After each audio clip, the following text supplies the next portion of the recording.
Le président Alassane Ouattara a promulgué aujourd'hui, à l'issue d'un conseil des ministres, la loi sur l'accord de défense avec la France, votée vendredi dernier par le Parlement ivoirien. Le conseil des ministres, ce jour, s'est aussi penché sur d'autres questions touchant à la gestion du pouvoir d'État, notamment celle des véhicules administratifs.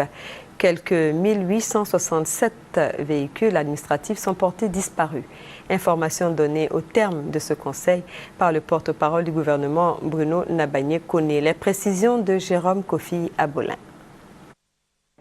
Sur plus de 13 700 véhicules composant le parc automobile de l'administration, plus de 1800 manquent à l'appel.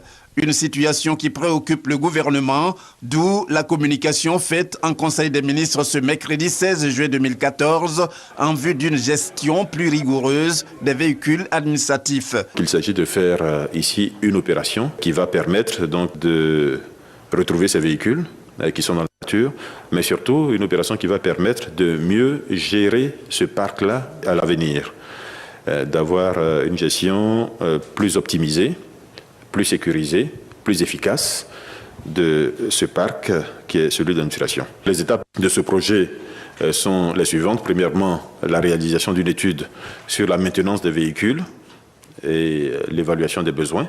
Nous procéderons également à une nouvelle immatriculation des véhicules administratifs, et cela dans l'optique uniquement de retrouver les véhicules qui manquent à l'appel. L'objectif, c'est également de réduire les coûts d'acquisition et de rationaliser l'utilisation des véhicules administratifs. Il a été constaté, par exemple, des écarts très importants au niveau de l'acquisition de véhicules, jusqu'à 10 millions pour le même type de véhicule.